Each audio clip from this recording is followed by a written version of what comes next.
goal my goal for today is that by the time you guys walk out of here, we're only going to be here for an hour. So you guys ask a lot of questions, that you have an idea of how you can find your next property. And hopefully we make it a little easier for you. And so I want to start off by saying I've been investing for, I'll just say, over 30 years. I started right out of college and have been investing ever since. I've recently kind of changed my mindset as it relates to investing. Now I've done all kinds of investing, wholesaling, flipping, buy and hold, creative financing.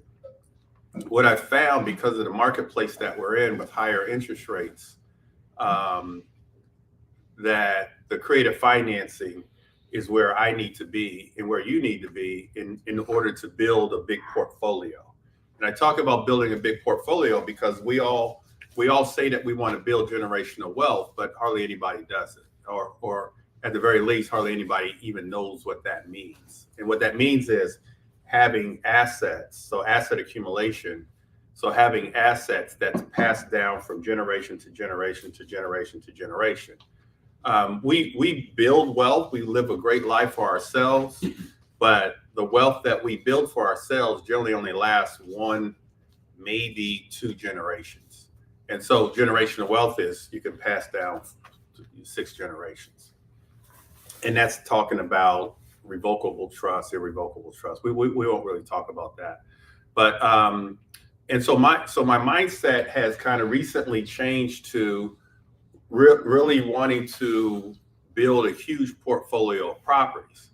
Now, real estate industry is down because of, interest rates, and so I said, let me just start really honing into creative financing. And so once I really got started, a couple months ago, what I've seen is there's lots of opportunity, and all I did was just kind of change my mindset. So I wrote down a couple things that I've been thinking about and how I really changed my mindset.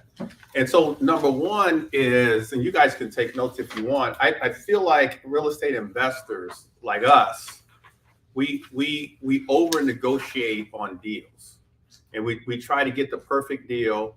The deal has to fit into a perfect box. And so we talk ourselves out of a lot of opportunities. And so for me, it's going to be less negotiation. I look at Larry. Larry's had a couple of deals that he sent my way, for whatever reason hadn't worked. But with this kind of new mindset, I could have made him work on some of Larry's deals. And so just a little less negotiation. Like I said, focused on asset accumulation. And so my ultimate goal, or my 3-year goal, is to have 100 properties in my portfolio, 100 rental properties in my portfolio. That's my new 3-year goal. And I'll tell you how I want to get there. I want to focus more so on cash flow. And so cash flow is the name of the game. So it's asset accumulation, accumulating assets, and accumulating assets that's going to cash flow. Now, I'm going to talk about forcing cash flow. And the way we force our cash flow is through different programs that I have down here at the bottom, which we'll dive into in a minute. But forcing the cash flow, because with the 100 properties, I want 200,000. My goal is to have 200,000 in positive cash flow every month.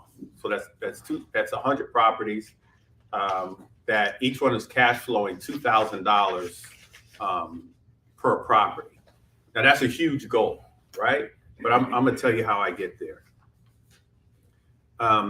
The properties that we're buying to put into our portfolio are long-term investments. And so we've got to focus on, when we buy a property, we're not buying to flip. We're not buying to sell in 5 years. It's a minimum of 10 years. So it's a long-term investment. With the long-term investment, it allows us to buy at, we've been taught, I've been teaching you guys to buy at 70% of the after repair value minus repair costs.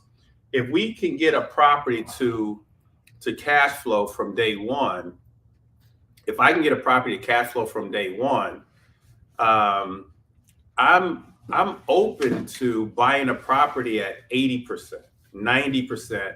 Almost, I'm willing to buy a property at market value as long as I can get it to cash flow and if the seller is willing to give me terms. We'll talk about what terms mean in a minute, but if I can buy the property with little to no money down, if I can use some type of seller financing subject to lease option or a combination thereof, I'm willing to buy a property at market value if I can get it to cash flow. And over a period of time, I'll pick up the equity and appreciation. I'm looking to buy properties that I bring to the table little to no money and with zero credit checks, and the generational wealth. Any questions so far, you guys? Is credit check pertinent? Well, I guess credit check means you borrow money. Yeah, and so I'm looking not to borrow money Right. from a bank, from a traditional bank. This is creative financing. Right. This is not traditional financing. So I'm looking to buy a property from you. You have a property, you want to sell it. You may be having a hard time selling it. I come to you and say, let me take over your mortgage. And if there's a difference between your mortgage and what we agreed to on the sales price, I'm going to ask you to take a note for that. And so that I can come to the table with no money. Now, if I can come to the table with no money and I can get that property to cash flow, I'm not too concerned with how much equity I get from day one, knowing that I've got a cash flowing asset and knowing that over a period of time, history tells us that that property is going to appreciate a minimum of 5%. Now, in some markets it's 10%, some markets it's 16%, but a minimum of 5%. That's what history tells us. And so over a period of time, I'll pick that up, but I'm making money every month from day one. Right. And so my cash on cash return is like 1,000% because I didn't really put any money into the deal. Two questions. One is about on these, I guess, the 7-2 deals, the owner financing deals. How long are you doing the note? Is it 10 years? And you said no credit check. I guess people don't ask for that. Yeah, they don't. Individuals don't really ask for to check your credit. They're not really asking for that. So regular homeowners, real estate agents, they're not really asking for credit checks. They've never asked for a credit check. I mean, I've been doing what I'm talking about for years. It's never really made it a regular practice, but no one's ever asked for a credit check. And how long do you usually make the note to yourself? And so as an example, and I'll talk more about this, I found a property yesterday with an interest rate of 4%. Okay, interest rate of 4%. I want to carry that note as long as interest rates are at 4% or lower. So to answer your question, I want to carry the note as long as they'll let me. 10 years, 15 years, 20 years. Because it doesn't make sense for me in that scenario to carry that note, to agree to pay them off in 5 years and get it, and then refinance and get an interest rate of say 6%, where I'm sitting on 4%. I have property that I'm working on in Rockville, 2.6%. I want to keep that loan for 20 years, right? And so what's happening over those 20 years is now I'm picking up a lot of appreciation, a lot of equity, and I'm cash flowing from day one. So the answer to your question is as long as you can. Okay. Anybody confused with anything that we've talked about so far? Some of y'all looking at me like I'm crazy. Wake up, Jackie. I just need to know what page you're on so I can get it. I'm just talking. I'm just talking. Jacqueline is in the house. Is this mainly focused on wholesaling or just a broad when it goes to? It's not broad. I'm primarily talking about, and I'll talk about wholesaling, but I'm primarily talking about buying and holding properties. This is how we buy and hold. This is how I'm buying and holding property using creative financing, putting little to no money into the property, forcing cash flow. We'll talk about this next. And taking care of the property, knowing that the equity is going to catch up to me to make it a good deal as it relates to equity appreciation. But for me, I want to come into the deal with little to no money. Are there any agents in here? Before I start talking about agents. So I'm having, but agents seem to freeze up. It's like they can't, Concept. you know, I start speaking in these terms, it's like, oh, well, you know, the fact I'm an investor, first of all, like, you know, I don't even really want to deal with you, you know, because they don't understand. You know, I guess the agents here understand because they're part of your group. So I just don't know how to get around that. So Maybe I'll talk more about what Dana just said, but what Dana just said is real. It's the truth. And so the problem is, like Dana's saying, real estate agents, they're not real estate investors.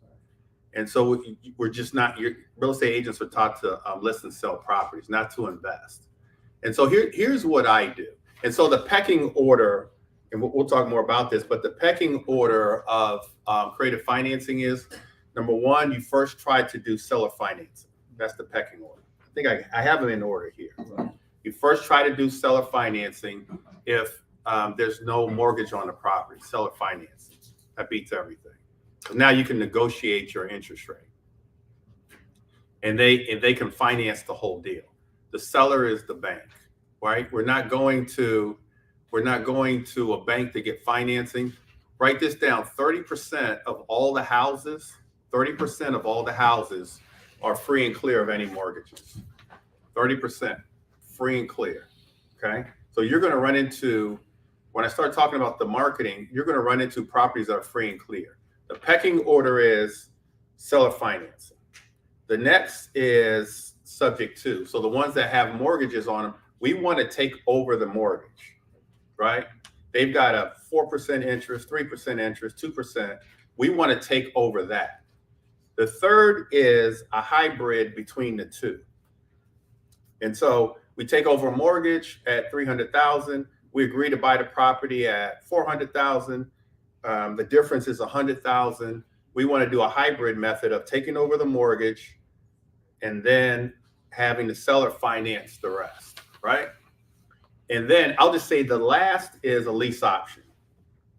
Rent with an option to buy.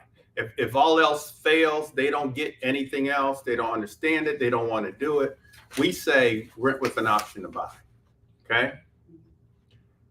Everybody understand the order? I do, but I've had some confusion with hybrid, please. So when hybrid is, you guys write this down. We're going to buy the property for $400,000, right? $400,000. What's the ARV? Wait, hold on. Let me just get Jackie to where I'm at. All right, so we're buying the property at 400. We've agreed to 400,000. They have a mortgage on the property of 250,000. There's a mortgage on the property for 250,000.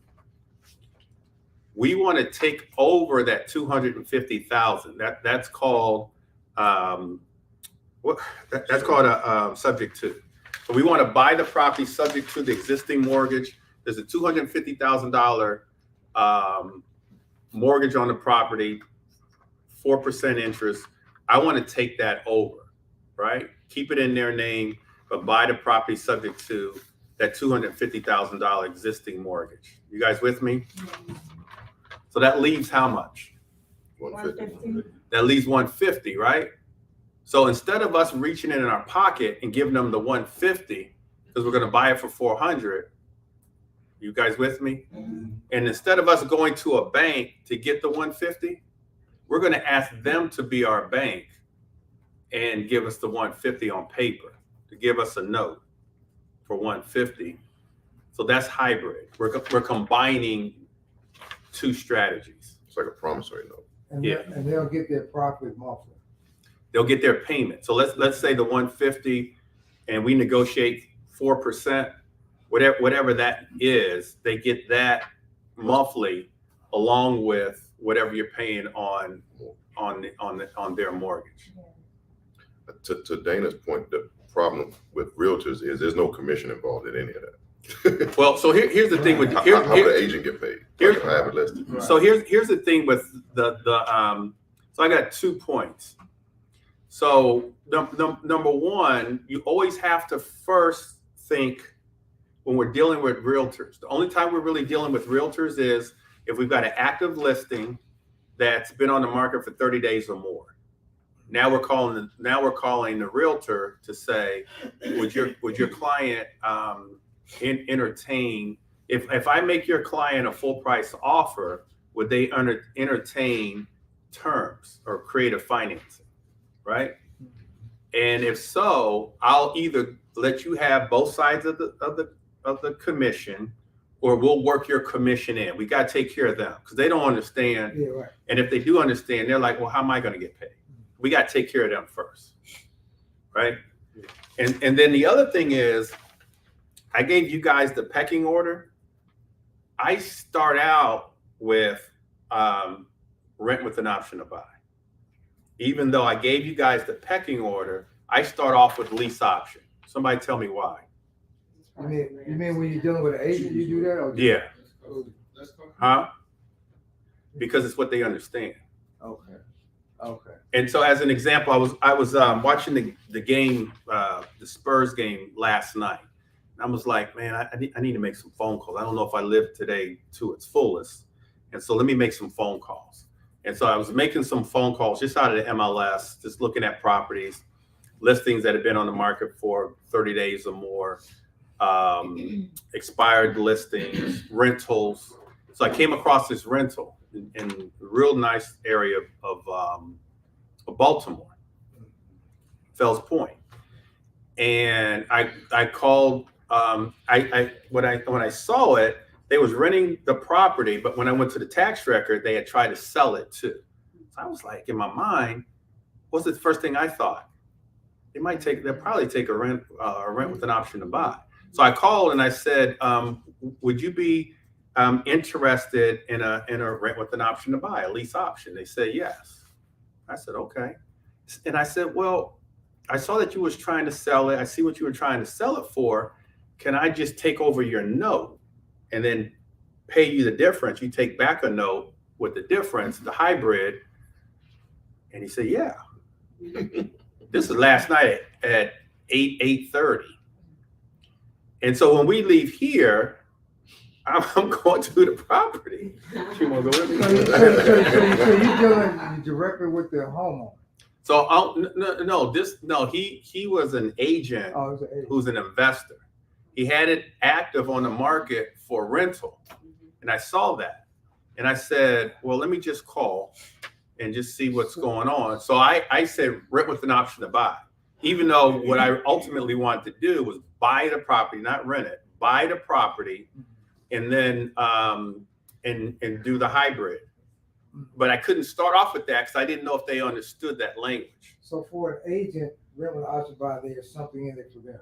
Yeah, they get a rental listing. Well, rent with an option to buy, the agent gets two commissions.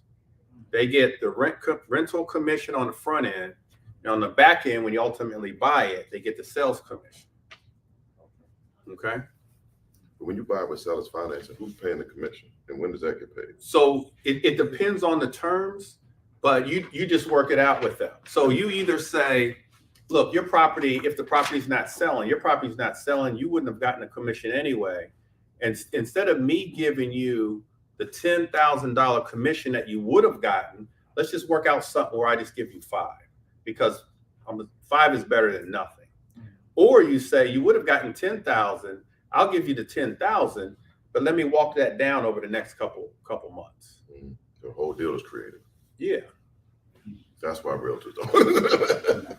Right, because yeah, You got to break the whole deal down. right. Then they got to go tell that to their client. So Right. if they don't buy into you, then you don't get to their client. Yeah, because it sounds like. But when we're doing these deals off the MLS, which a lot of the deals are done off the MLS that I'm talking about, you got to first take care of them. You got to get them to play ball. Right. And you've got to show them how they're going to make a commission, and then you've got to educate them on the process, because they're not going to let you get to their client. Now, every now and then they'll do a conference call. Like I was on a conference call yesterday with one of my agents on a deal he's trying to do, and so I was able to talk directly to the seller for him, and work out a creative financing deal. And the bigger the deals, you guys, the bigger the deals, especially with multifamily. Multifamily is always creative financing. But the bigger the deal, the easier it is with creative financing. All right. Any questions so far? All right. So these type of deals that I'm talking about, where you're taking over a note, my line is, if I give you a full price offer, will you accept terms? Now, I really have no plans on giving them a full price offer, but I just want to get my foot in the door. If I give you a full price offer, will you accept terms? And they'll say, well, what's terms? I said, depending on the mortgage on the property, if there's no mortgage, I'll want to work out some seller financing or seller take back. If there's a mortgage on the property, I want to take over the mortgage depending on the interest rate. And then if there's any money left over, do some seller financing with the second, right? So I start off that way. And sometimes I'm willing to pay full price, especially if it's an area that I know is going to appreciate. I'll pay full price, and especially if I'm able to force the cash flow. So let's talk about forcing cash flow. And so the properties that I'm talking about, we're not dealing with, and for the most part, we're not dealing with rentals that are market rentals or even Section 8 rentals. We're looking to double our cash flow by doubling the rent. Is everybody with me? Let's say that we've got a 3-bedroom, 2-bath, a single family home in Capitol Heights, where the rent is $2,000. Market rent's $2,000, Section 8's $2,000. I'm looking for programs where instead of $2,000, I can get $4,000 a month in cash flow. And so somebody name me some programs. Well, you guys can actually cheat and look down here. And so so veterans programs. And so with the veterans program on a 4-bedroom, 2-bath, and a number of my students are in here, they're familiar with the veterans program. You can get a minimum, I'll just say on average, $1,000 a room. And so if you've got a 4-bedroom, 2-bath, you can get, instead of $2,000 a month, you can get $4,000, depending on where the property is. I looked at a property yesterday in District Heights where I got a phone call. I dashed out to take a look at it. And the whole way there, the only thing I'm thinking about is this property close to a bus stop? The only thing I'm thinking about is it close to a bus stop? I get about a half a block to the property, and it's like, I've never been happier seeing a bus stop in my life. I was like, thank you, Jesus. There was a freaking bus stop a half a block away. What does that mean for me? You manifested it, and it's 90%, you guys, 90% of veterans don't have transportation. So in that veterans program, you got to be close to a bus stop.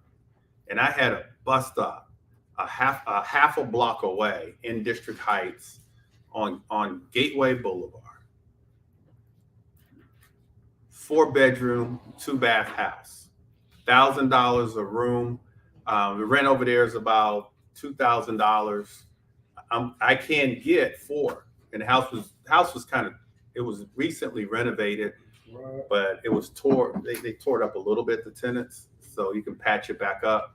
But he's willing to patch it back up and sell me the property. Sell it to you? He's going to sell it to me. I'm going to take over the mortgage, which the interest rate is a little high, it's 6%, and we'll work out the rest of the money. That's the veterans program. Sober living. Has anybody ever heard of sober living? Does anybody know what that is? Well, before we get there, talk to us a little bit about your experience with veterans. So my experience has been, like Greg said, location is important, it's key actually. because a lot of them don't have vehicles. But it's working for me. Everybody's different. Greg and I have fought over this for some time. We don't fight no more. We don't fight anymore. Yeah, no more fighting. Look at So, Sneak. but it's working for me because one, I can do a shadowing event to any one of my property where they at, and I guarantee the house is clean. You know what? A shadowing event. Okay. We can go to that house right now. I can open up. Don't have to give no notice. It's probably best if I did. My manager doesn't like that. Go in, but I'm saying the house is clean, it's straight. These people, a lot of them have been in the streets, homeless. Then from homelessness to shelters, and then the veterans program finds properties for a place for them to stay. So that's where we come in at. We provide the house for them to stay in.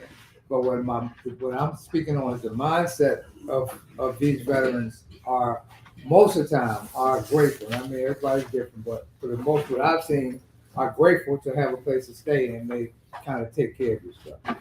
And it's I haven't had any trouble. I mean, things come up. I mean, you deal with people. But to me, it's been a good program. And I don't want to throw prices out, but I find that I'm getting more if I was to rent the Section 8 or the market. You're getting more with the veterans program. Yes. And then if something is not right, it's much easier to get them out. You know, especially with my manager. My manager's very good at what she does. She's tied in with all the programs, and I'm just seeing her just shuffle people around at will. I mean, and she also doesn't just put people. She doesn't just stick people in your house. She says so. It's a rooming situation. So you got 3 bedrooms, 4 individuals. 3 individuals, 4 individuals, depending on the bedrooms. But she try to make sure they're going to get along. So she interviews each of them, and she places people that way. So it's been good for me. It's really worked for me. And I am responsible for the maintenance, cutting the grass. Sometimes utilities can be worked into the rental cost, but she determines all that. You know. So it's been a great experience for me. Any Question. With that type of situation, do you take responsibility or do you choose to take the responsibility of putting the social services together for your client, help make it easier for the client in the project? No, they have a caseworker Yeah, they have caseworker and the property manager. Right. Okay. Right. Okay. Yeah. Gotcha. So it's up to you if you were to do this, whether you want to hire Ms. Williams as a property manager. And I'm speaking of her because she's one I have experience with. But I've seen people not hire her and have a bunch of problems. And she's just good at it. She's tied in with the program. She helps these people, whether it's battered wives, veterans, get their life together. So she's kind of ties in with them. You know, she has close relationship with these people, with your tenants, and it's working good for me. Jackie? Hello, everybody.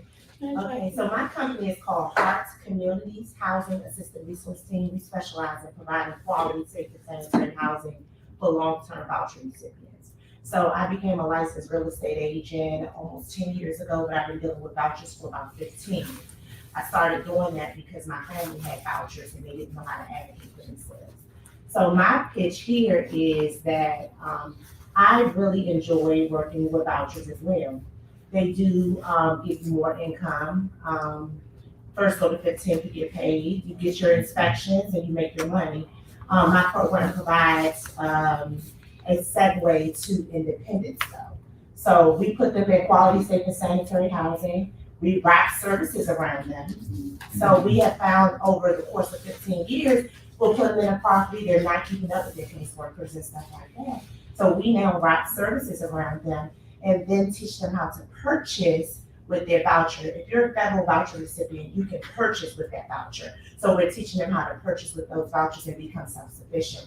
So to add to Greg, I do enjoy the voucher program, veterans, Section 8, mental health, all of MBI programs as well. You work with all those programs? I do. I specialize in DC. So you guys, so thank you for that, Jackie. And so this is one of the programs where you're going to get double your cash flow. Another is traveling nurses. And so, Marquise, why don't you talk a little bit about the traveling nurses program and why do you like that program? Good morning, everyone. I have experience with Section 8, not veterans at this time, but traveling nurses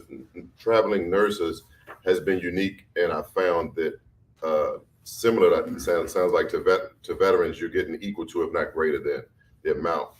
You do have to make the house furnishable myself, so I'm giving furnished units, all utilities included, and just the daily amenities, ring doorbell, Keurig, coffee maker, things of that nature. But what's most unique is my nurses or my clients in the properties are re-renting the properties themselves after their stay. Typically it's 60 to 90 days and they're gone to a new city. And based on the luxury or the convenience of the homes, is less than 2 miles to their residence. I'm sorry, to their job. I mean, I'm getting referrals back from them, so I can't keep enough available homes or bedding or suitable living for them to keep it occupied. That's what I was sharing with Greg, that with Section 8, it works. I have Section 8 tenants as well, but that's just every 30 days. With traveling nurses, you're getting your money every 90 days, but in advance. Does that make sense?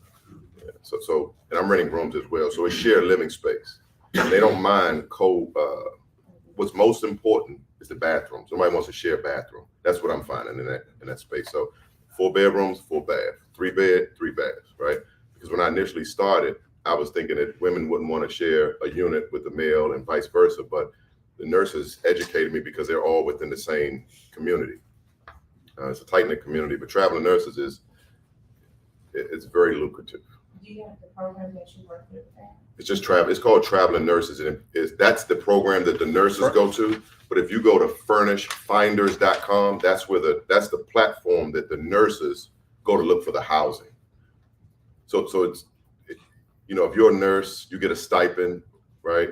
And they're to pay your utilities and pay your bills and everything. So they're more apt to come to. It's like an Airbnb, but it's not Airbnb. It's a furnished house, furnished units.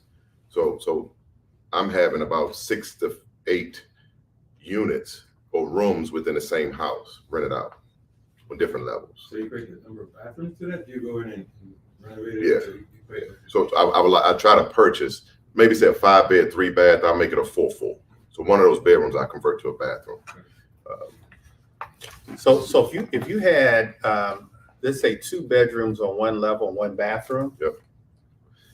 Will you guys do that, Candace? I never shared when I did it. I'm not a nurse, but I used to be a child health professional. I always got 1 bedroom. Yep. Oh, okay. Never share, period. You right? never shared a bathroom or never shared Never A shared unit. A unit. Yeah, these are co-living spaces and maybe I'm lucky, I'm not sure, but I mean, it's been very lucrative for almost 2 years now. So, Marquise, have you been successful in Prince George as well, or this just Baltimore for me right now. Okay. The hospitals, the dialysis centers, forgot the name of the other spot, because typically they're sleeping in the day and working at night, or vice versa. So in 2 of my units, nobody's always home at the same time. What are the rates like? Give or take, the rates of between it varies by location. So if you go to furnishfinders.com and you type in your address where you have your property, you can scroll and see what others are offering and the amenities or not. Some people are just renting their basement out, renting a room in their home. Single female has another room for rent, and a nurse might want that. I'm doing it on a larger scale. So the rates do vary. So I'm getting anywhere between $750 to $900 a room per month, but at 90-day increments. So for instance, if I have a 4-bedroom house at 700, that's 2,800 times 3 at one time. Make sense or no? Yeah, and it's coming straight from the nurse? From the nurse. Yeah, no program, just from the nurse. These are just nurses. That's their job, and they have their stipend. So I'm on Furnish Finders, which is the platform for nurses to view my property or view the room that's available. It's not like a Section 8 or a voucher program. It's just a platform. Is there any other platforms from your experience? I'll put them on the MLS too, but they're not really friendly to renting rooms. No. Some actually VRBO. Okay. Some people. Vacation rental by owner. Yeah, Got it. legit is Oxy. VRBO, V as in Victor. That's vacation I have that on here, number 3, Airbnb and VRBO. I've seen on Airbnb that they also mention Room traveling nurses. I don't fool the Airbnb site because of the fees and the monitoring, because now you have an Airbnb, your short-term rental, and it's a whole bunch of stuff. I don't say short-term rental. It's just 90-day stay. Or I have a tenant, a nurse that's been there over. I don't know what her thing is, but she's almost been there a year. But she's paying every night. She's paying in 90-day chunks. That's what I'm seeing. Here's your money for 90 days. Here's your money for 90 days. To me, that's way better. And I have to speak to the cleanliness and the upkeep of the property. Like I said, they're literally just sleeping. I have TVs in every room, free Wi-Fi. Like I said, all the amenities. You know, now we're in an app-based world, so they're just downloading the app on the TV, right, from their own account, the whole 9. It's been great. It's been great. And how far away from the hospitals do you need to be? I'm under 2 miles, give or take, right? In walkable communities, right? Like not in walkable, desirable communities, because typically they're ordering stuff. I don't know what it is, but a lot of medical, I don't know if it's medical supplies or just utensils or whatever it is. So, you know, They just ordering off of Amazon. Amazon, yeah, the deliverance thing. So when I learned that, I just allowed the Ring doorbell, the cameras, you know, that matters, right? And you get paid for it. So some people look at the utilities, but once you get on a, what is it called? Like gas and electric. And once you get on not a payment plan, but budget plan, right? So my gas and electric doesn't change. And if it does, it's at the end of the year. But I know my numbers throughout the year. But the way that you're getting your money in 90-day chunks, unless you just can't manage money, it more than pays for itself. And then you lock the thermostat up, right? Yeah, I can remote everything. I use Ecobee or Nest thermostat. So I control everything, which, you know, within reason, it's not crazy. It's 72 in all my rentals right now. Right at night, it drops to 74, give or take. But you do have a cover on it. No, it can't. It's locked. It's digital. Oh, they So can't. the Oh, digital they can't. Oh, thermostats, yeah, right, you do it all right from your phone. Ecobee or Nest. They both need Wi-Fi. So Wi-Fi from Comcast business class is like $50 a month. So it's $600 a year, right? And you just get the basic Wi-Fi, and they connect to it. And you can do all these things remote. Because for me, real estate, the benefit of it is leverage. I could be in Miami, which I love Miami, but I can control everything from my phone, because literally I can change the thermostat, but that stuff doesn't fluctuate as much as you think, right? Well insulated houses, been renovated correctly and everything is 72, 73. We're not going up and down on the thermostat. No, that's a great idea. I'm glad you mentioned that. Because I'm an empty nester, so I'm like thinking about doing the same kind of thing. In your own home? Yeah. Your basement, or just as a rooming house, period? Yeah, you can do that. It's like a 3-bedroom suite. Yeah. You know, so, Digital door locks. No, that stuff I didn't know how to work out. Yeah, you can do it all from your phone. Like you have to put an investment in it for the purpose of, let's just say you're not there, or I don't know, you're inconvenient, but you can see everything. And then once you let a person know, I don't have cameras inside, but exterior makes people feel safe, right? The Ring doorbell was an amenity, which is a plus, you know, to just everybody nowadays has a Ring doorbell, right? But when they're staying in my properties, they're home, because this is a 90-day, sometimes extended stay for that person. So they want to feel comfortable, right? They open the door, they're sending mail there, they're doing whatever they're doing for their period that they're there.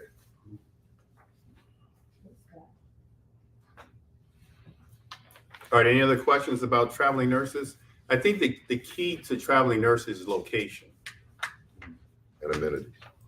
You have to furnish these properties, right? Bed, bedding, they buy their own stuff. I have a starter pack for you don't tell somebody what soap to use and all that, right? But wash and dryer, full size wash and dryer. You have to give a person something, you know, that's worth $900, right? To make them want to stay. So if you got 2 people in a 2-unit, 2-bed, 2-bath, you're getting $1,800, but you're getting that in 90-day chunks. So yes. you can technically, for me, I'm just piling the money and trying to roll it over to new properties. Make sense? So the programs I'm speaking of, you furnish the property as well. Yeah. So make sure they don't have it. See, furnished properties are easy to rent. I mean, they don't even have to be in any program or traveling nurse or anything. It's easy to rent, and you're gonna go up a little bit more in your rent because hey, it's furnished. You got a 50-inch flat screen, free Wi-Fi, Keurig, granite, nice give me $1,200 a month for that room, right? But you get access to shared space. Nobody really uses my dining room or sits on the couch in the living room, but when they come home, it's decent. And then these are people in the same community, nursing community, it's tight knit. Like I said, they're re-renting my space. Like, hey, I'm out of here at the end of December. Got 2 people that are interested. I already told them about the space, already sent them this. At that point, it's on autopilot. Send me a copy of IDs, complete his application. I go up $25, $40 or something. Send the cleaning people in. Parking, Yeah, street parking. so they'll be okay with, street parking. Oh yeah, it's a house.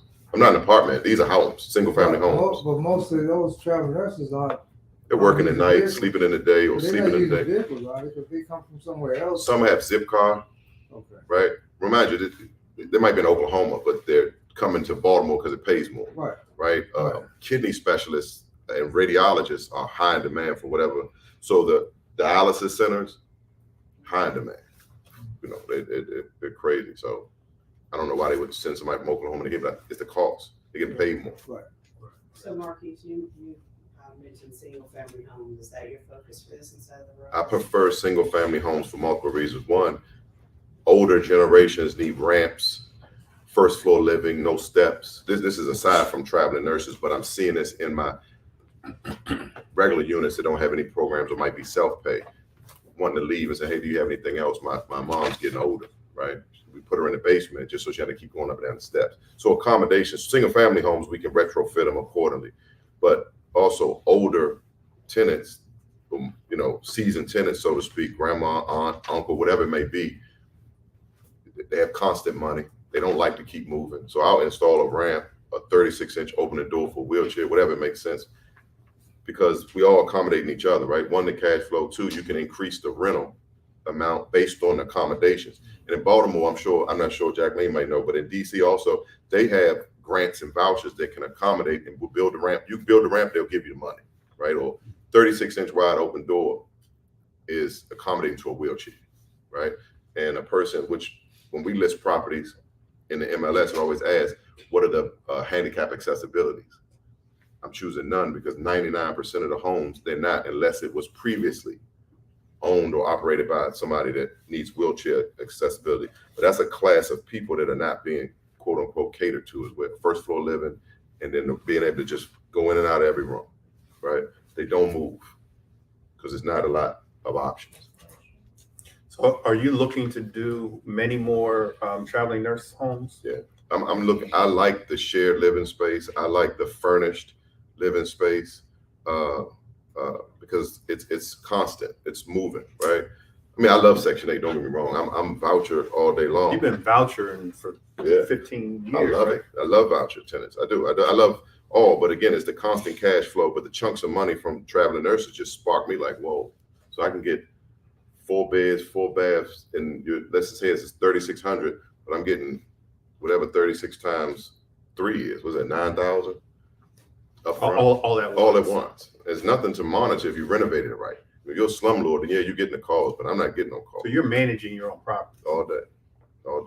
Systems are right. Like I use Turbo Tenant, so any issues they'll text it through the app, but there's no issues.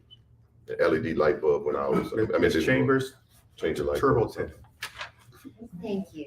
Turbo Tenant is just an app. You can use Buildium. I use Turbo Tenant with all my tenants, so my tenants can. I don't want to, like right now, I don't get the phone calls or the personal text. Everything is done through an app, right? So I onboard them through the app. I send them the rental application through the same app. So they're comfortable with using this app because we're all using apps at some point, right? So rent is paid through the app because it allows me to know who didn't pay, what, and it directs to checking account, but also maintenance requests are done through the app. Emergencies 911, that's already on my voicemail, right? This is emergency, house on fire, call 911. But I just want to see the money.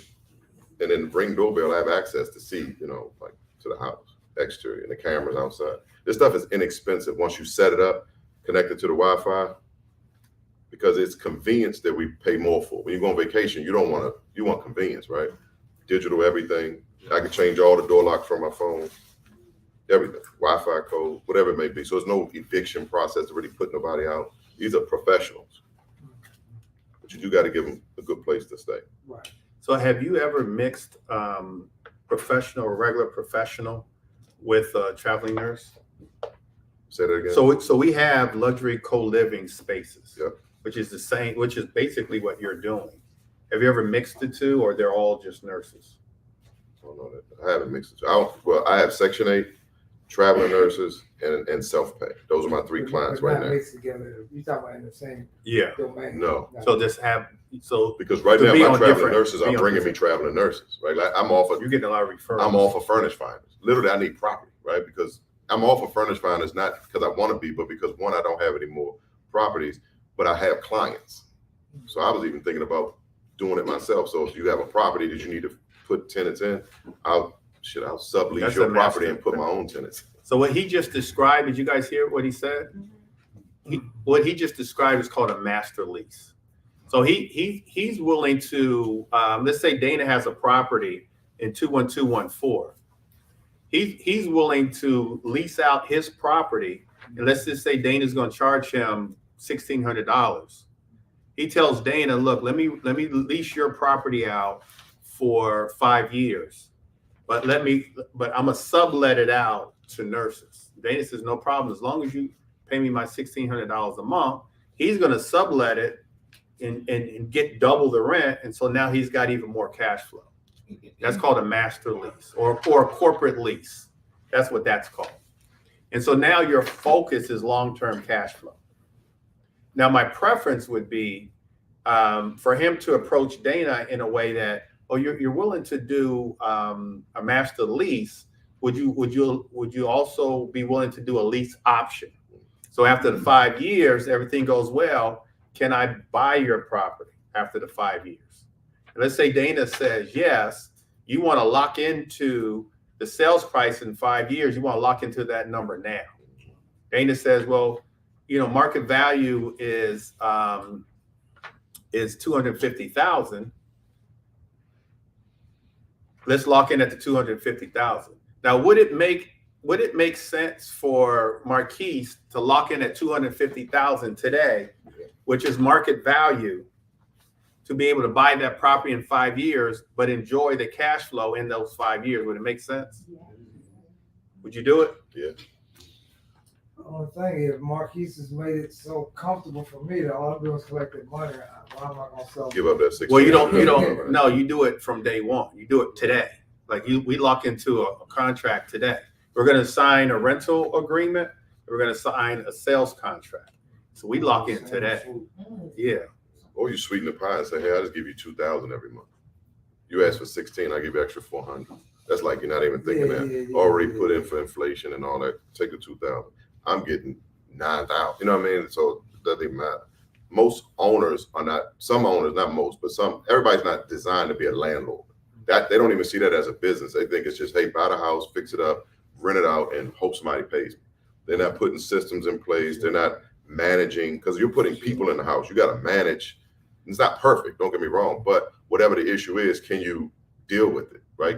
Are you a communicator, or are you just like, well, you got to figure it out? Yeah, you're frustrated because somebody's calling you about, they already done paid You you. don't know how to do it. Yeah, they don't know how to manage people. So that's a skill in itself. With the master lease, do you get the money up, do you get the whole amount up front, or you paying? I haven't done it. Literally, Greg just dropped that. I was simply saying, because I don't have the asset, right? Inflation stuff is high. I haven't seen the numbers quite drop down. So I'm here today too, to sit here, but also there, because what he's saying, I've bought into creative financing, but I haven't bought into it.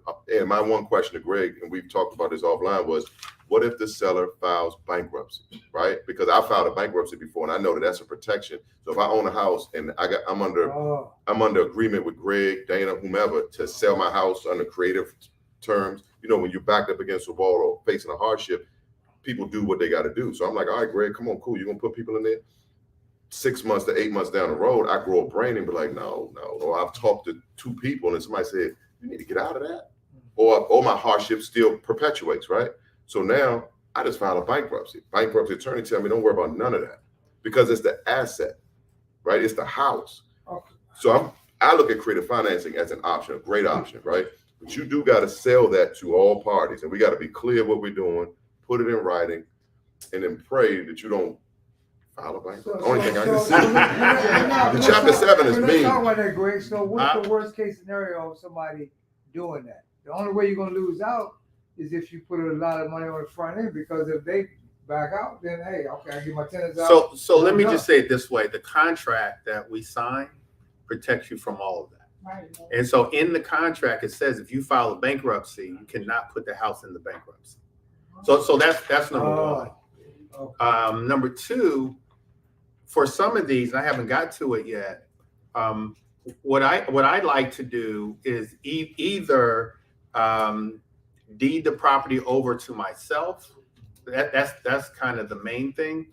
Or recently, I did a joint venture with a seller. So I did a joint venture. They had the property.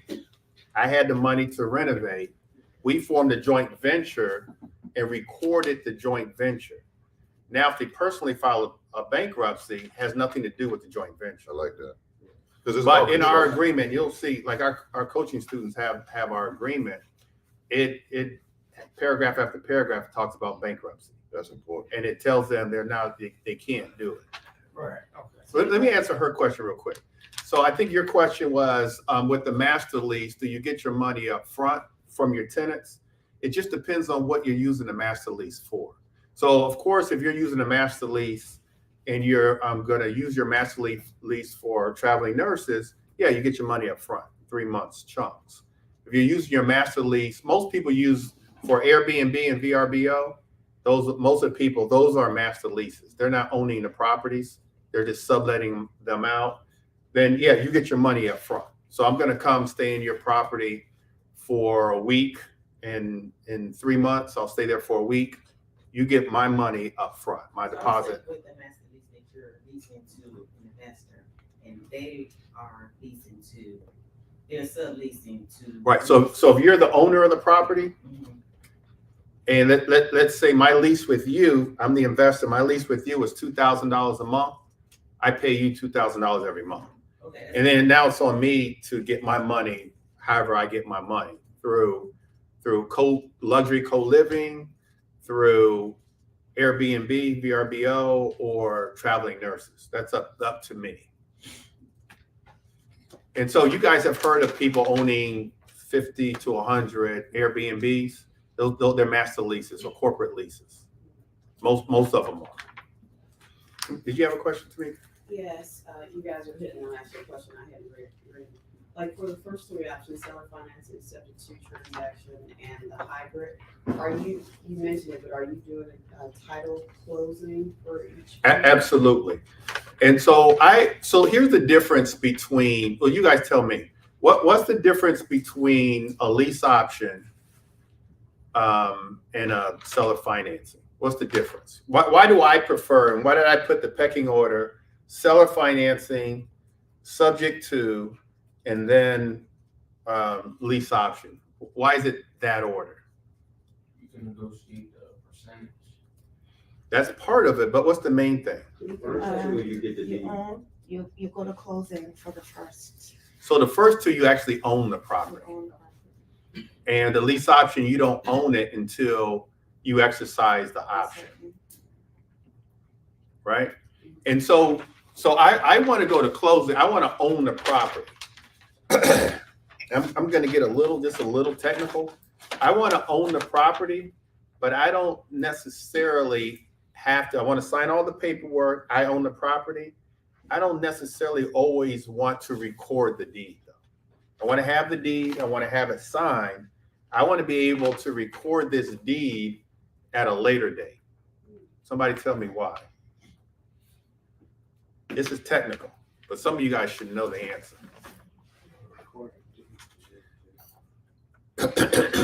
Derek knows. I know he knows. Look at him. He's thinking. Is that an agent type? Huh? Is that something an agent should know or all of us should know? You should know it. Is it because the interest rate on the loan? No. Could. It's a number of things, but the main. Go ahead. It's something that happens. No, it doesn't happen until you record Oh, I the deed. know. It's like, I'm trying to remember what it was. Do it on cell phone. Is it the transfer or donation? Uh-uh. No. No, it's a own, it's a Y'all had good ears, Marcus just said. ownership issue when you, and the deed, something isn't until you record the deed.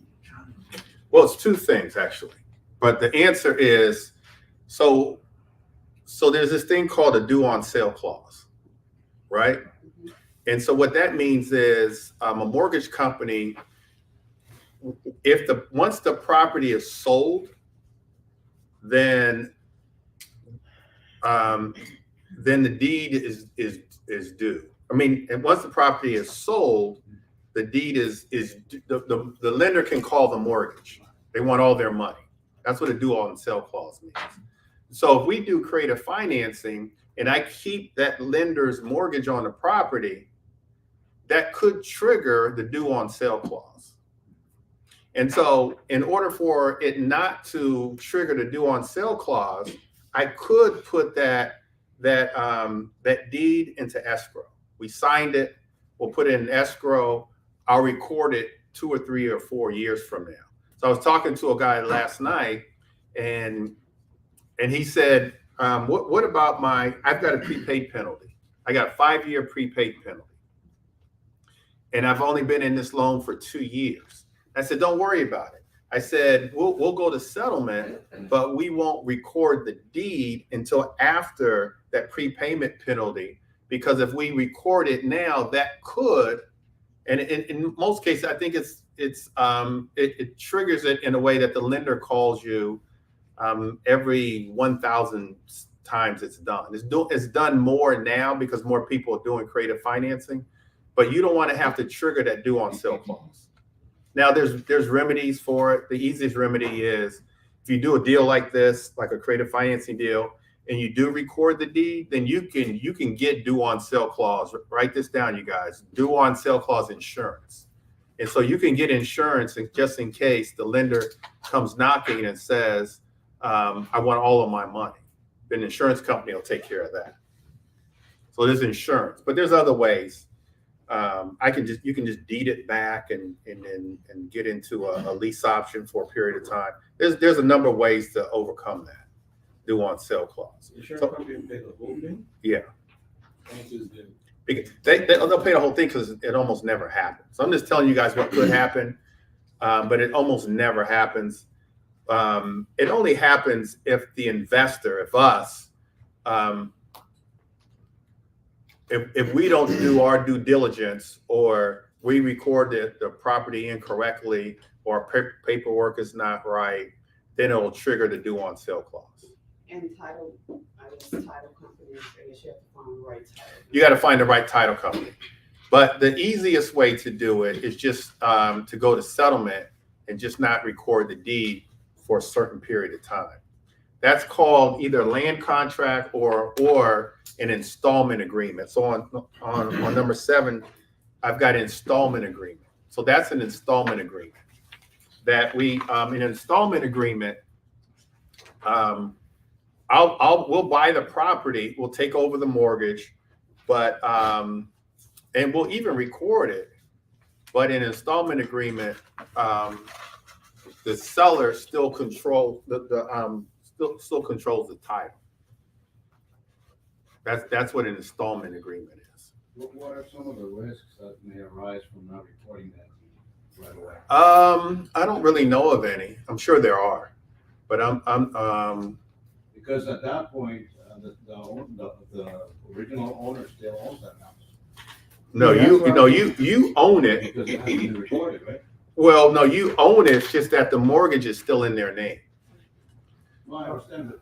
So there's been a transfer of deed, but the deed hasn't been recorded. Right. So how does the title company know when they pull abstract on that there's a? I think you're right. I think you're right. But if that comes up, then you just record the deed. Well, how will you know that comes up? And can you do it twice? Can you go do it? Can I do a creative finance with you? Then Dana. So to your point, what I do. I'm not trying to get on. No. I think that's a good question, and the answer is you use your contract, and you do what to the property? You put a lien on the property. Okay. So now you put a lien on the property. Okay. The lien on the property doesn't trigger the due on sale clause. Just a lien, like a mechanic's lien. You can use your contract. You can use the deed. You just put a lien on the property. You make sure you do that. Yeah, you got to put a lien on the property. That's smart. See, I'm time enough for you. That stops you from doing it twice. Cost me something. Huh? So hopefully, so a lot of this stuff, a lot of this information is new. We got a coaching program that will teach you guys how to do this. Any other questions on anything that we've talked about? There's other programs real quickly. We've already talked about Airbnb, VRBO, very similar to the traveling nurses. There's a number of different sites that you can go on. I think that Airbnb and VRBO is kind of predicated on location. Although I've seen Airbnbs in some neighborhoods where I didn't think anybody would ever rent, and they did. And so, but you guys are all familiar with Airbnbs, right? Sober living is similar to the veterans program. And so sober living is individuals who come out of like a alcoholic rehab and they need housing. And so they're put into housing, like transitional housing, and they rent rooms. And it's very similar. Battered women. Battered women is interesting, and Jacqueline may know about this. So battered women, there's a huge need for housing for battered women. Huge need. I talked to 2 caseworkers yesterday, and you can't give them enough housing. Now, one con to me personally on the battered women is when I talk about wanting to buy properties and double my cash flow, with battered women, you're basically getting paid what you'd get paid for Section 8. So you're not getting paid per room. You're not getting paid like you would get paid for traveling nurses. Whatever you would normally get paid for like a Section 8 tenant, because so battered women, they're not renting rooms, they're renting houses. But they do. And oftentimes they rent rooms Yeah, too? that was my A rooming house? And, Like yeah, a- that was oh, my first okay. sentence. Okay, so the ladies, the caseworkers that I talked to, Yeah, I guess they program. had children. Yeah, right, there you go. That makes a difference. Yeah. Okay. But actually, one of my tenants did had their daughter as well. So the daughter In was the one room? And the daughter was she was a teenage daughter. She was Oh, in you one told me room. about that. Yeah, and then You had an issue with that, And they right? paid. Yeah, I had some problems. Some problems came up, and basically, they got on my manager's nerves.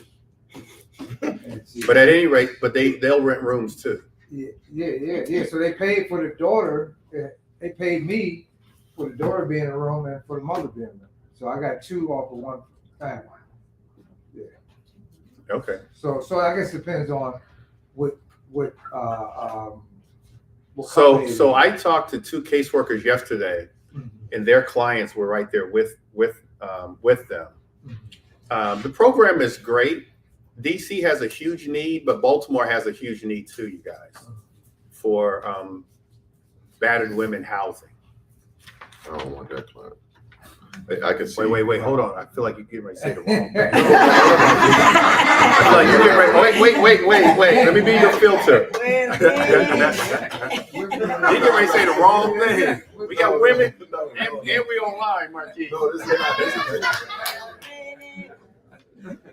No, I'm thinking of. I'm your boy. I'm stopping you. I'm thinking of what's coming behind it, right? Battered women, right? Like abuse.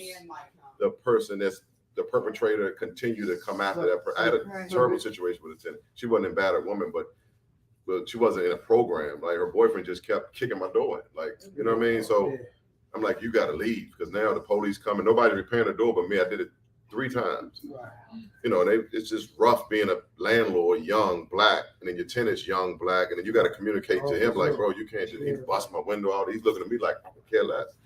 She got to come up out of it. I'm like, so that's what there's guidelines that they're not supposed to let people know where they live at. Yeah.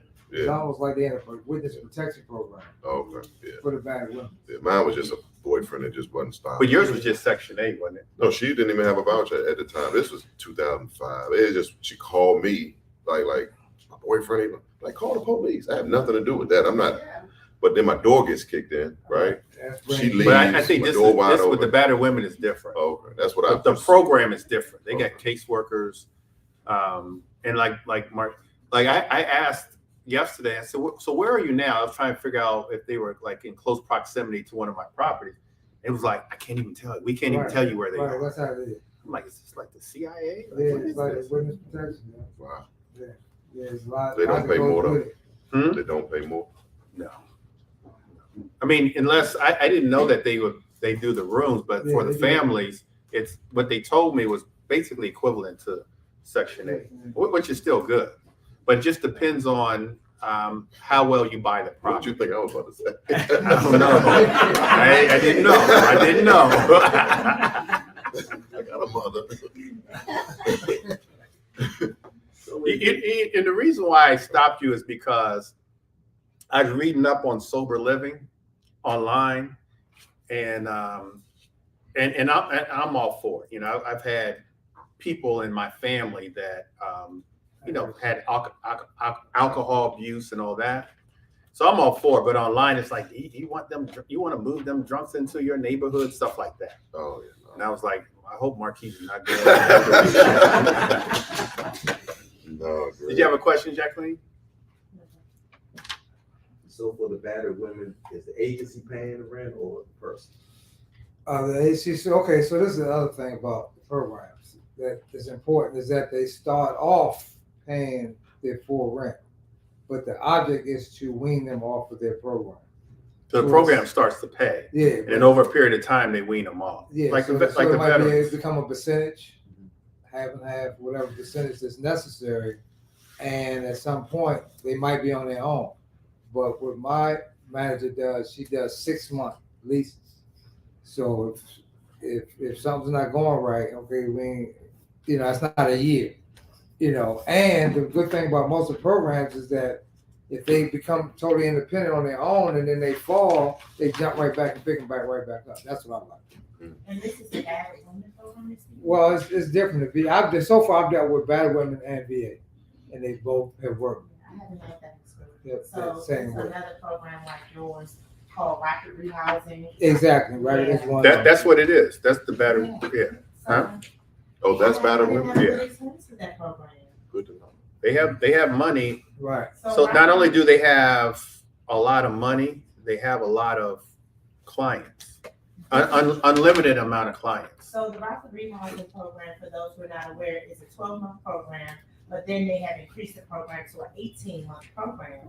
The issue when they first came that I found, not your issue, but what I found is when they first came into the home, they had case management. They paid their 30%, but the 30% is paid to Urban League. It's not paid to the landlord. That's in which is a DC. plus, Mhm. which is a plus. So usually let's just say you have a tenant and that 30%, you're waiting for that 30%. Well, the program paid the 70 and you're waiting for the rest from the tenant. The tenant don't pay. Well, this program is good for that because they pay Urban League and they pay you the large lump sum of all the rent. This is a positive, right? But then after the 12 months, the case manager responsibility is to wean the tenant off of the program, create, a place where they can pay their own rent. The problem that I found with this is, let's just say you put them in a property where housing is paying $2,800 a month. You put them in there, you're getting your payments over those course of 12 months. If the tenant isn't ready, it's increased to 18 months. But then after it's over, the tenant is responsible for what? The whole $2,800. That's a lot of money. So we have found that the program, it was bad at the end of the term. You get your money, but at the end of the term, what happens to the tenant? And then, these is what? Pro-tenant. So Can't put them out. Can't Can't put them out. You can put them out. It just takes a while to put them out. Yeah. But it is a great program where you get those 12 months, but you have to stay on the caseworker. So if your property manager is really good with staying in contact with the case manager, getting updates. So if y'all decide to do it, get updates from the caseworker. Hey, what's the progress on Jane Smith? Is she doing good? Is she following your program? Checking with your tenant and you're doing stuff like that, then yes. But if you're just putting the tenant in there and getting that residual income coming That's what in you every don't month, want to do. then you don't That's want why I to do say you that. want a property manager. have You to- want you somebody, you want a buffer. I got to have that buffer You have in to have a between person who me. is not a Right. regular property manager. Right. It has to be a property It's manager tied in who's with the skilled program, in yes. about the Yeah. program. For sure. Yeah, I agree with that. Yeah. That's why I like traveling nurses in Section 8. I think I'm interested in You not? Yeah, it works. I mean, it works a lot of ways, right? But for the most part, in that, houses, the upkeep of the property, key, right? There's not a lot of riffraff running back and forth. The consistency of the cash flow and the level of the cash flow. I mean, I can rent the same house out for $2,000 a month, right? But you get a couple people in there, and that money comes in 90-day increments. That works, especially with COVID, right? And they That pay works. upfront. Yeah, they pay up front. Yeah, they pay up And front, then when right? it's time for the next 90, what happens? Well, they can even extend. They're on their vow. They can even extend. It's based on their job. Their job is maybe say a 90-day stay. Maybe she can speak more to it. Maybe it's a 90-day stay. They live in Oklahoma and they're doing a 90-day stay at Johns Hopkins for some cancer research or for whatever research, right? If that research extends, they just reach out and say, hey, I need to extend for another 90, but I'm 90-day increments. I don't have a 30-day stay, right? I'm 90 days. So that's advertised on Furnish Finders. You can say I'm renting out for 30 days, 60 days, 90 days. I don't want a revolving door every 30 days with multiple people moving in and out. That's a lot. So I'm only 90-day stay, minimum, So up we, until whatever. we're using terms, so voucher doesn't apply to where I'm at with the programs I'm dealing with. So they're not in the voucher. Matter of fact, I have a tenant just received a voucher and now they have to go because the voucher is like they get a place of their own. Yeah. In these programs. So, and I got another tenant, got another voucher, so now he has to leave. Do they care about the area for veterans? When I see veteran, I'm thinking of a veteran, right? Are they Yeah. disabled veterans? Is that a separate? No, that's something totally different. So I'm not dealing with disabled veterans. Really, the only consideration is the location and bus stop. Right. So this particular tenant has become deemed disabled because he started to develop dementia, Gotcha. and that's why they gave him a voucher. Okay. And he got to go. Gotcha. So they're putting him in a house Gotcha. with a voucher called the or VASH. apartment, or they put him somewhere by himself. He Yeah, got his own VASH. spot. It's called the He's VASH gonna get- program. Yeah, he's going to get his own spot. Okay. Yeah, he doesn't have to share a house. So that's why you need properties, because then you could take that voucher and say, hey, you can go over here in my 2 units. Yeah. Right? Yeah. That's similar to traveling nurses because you got a nice space. They're re-renting it themselves. I mean, it's I have a question, Greg. Do you deal with any SROs? Say it again. Do you deal with any SROs? SRO. What? Single room occupancy? No, explain that. Well, I can't really explain it too much, but the government pays for single room occupancy as well. I haven't tapped into the program. That's why I was asking you about the SROs in DC. like a rooming house. It's like a rooming house, but the government pays just like a voucher. If you have a property, they will take over SRO, single room occupancy, but I wanna. I'll do the research on that. Actually, we'll get Michelle to do that. But I think anytime you have an opportunity to rent rooms, you're going to get double your rent. Especially if you have an agency who's going to pay, like the Veterans Program, the battered women. If you can get them to pay, now it all makes sense. But yeah, we'll look into that. Question? Yes. When these programs are looking for houses to rent to tenants, do they have a certain criteria that they're looking for, like the size of the house? And also, if the tenant messes up the property, I'm assuming that the first month is not being paid upfront by the program. So if the tenant messes up the property at the end of 18 months, who fixes that property? So there's a security, the program I'm dealing with, I'm receiving security deposits for each tenant. Yeah. So you have that. Now, outside of that, you got. You have outside of that, you need management. And so you need to, either the property manager or the caseworker go in there every 30 days, every 60 days, not every week, but every 30 days, every 60 days, so that by the time the 18 months is over with, you're not caught by surprise. You do have a security deposit, but that doesn't really mean much because that doesn't really cover. But it does need to be managed. I teasing Dana because he goes in his house as well. I'm in my house all the time. So that comes from He's in his house every week. Right. I am in there. My manager doesn't like that. Her question was, does the money come from the tenant or the program? So some programs like VHS, CCHA, DDH, they pay the security deposit for you. And some organizations, the tenants are responsible. They do pay that, but a lot of the programs, especially like if we're dealing with like Section 8 or some of the battered women programs, they'll have inspectors that will come in and inspect the properties. And then they'll inspect and they'll tell the tenants that there's this list of things you're responsible for. And then this list of things the landlord is responsible for. They come back in 30 days and the tenant didn't do those things, then they kick them out the program. What program is that? That's Section 8. What program is that? That's Section 8. Section 8 doesn't. Must be in Maryland. Well, it's in DC too. No. So you're saying in DC, the inspectors don't come out and inspect once a year? So they do the yearly inspection, but they don't kick them out. They tell them they gotta fix it. Yeah, right. No, here's what they do. They'll tell them that they have to fix it. If they don't fix it, they'll tell the landlord that they'll put them out the program. And now the landlord has to evict them. Trust me, I've done that a number of times. So they'll kick them out the program. Now it's up to the landlord to evict them. They won't evict them. The landlord has to evict them. But what they'll tell the landlord is they're out the program. You're not getting any more money from us. So now the landlord has to. Right. And that's why you say sometimes you do those, you take care of that. Sometimes when they give the list, I'll do what I'm supposed to do. And if they're a good tenant, I'll just do what they're supposed to do too. Keep them in the program. Fix it all. It makes sense. Don't fix it That all. makes sense. As long as they're not destroying it. Right. That might be a segue to get them out. If they just a bad tenant, it's like, oh, don't do nothing. If they're a bad tenant, yeah. But if they're a good tenant, but they don't have the wherewithal to fix what they're supposed to fix, I'll just go ahead and fix it. Keep them in there. It seems like the district is a rough place to Right. own property. It is. I got one in the district, but it seems like because of how hard it is to get people out on all bases. But here's one thing I'll say. I don't know what time it is. What time is it?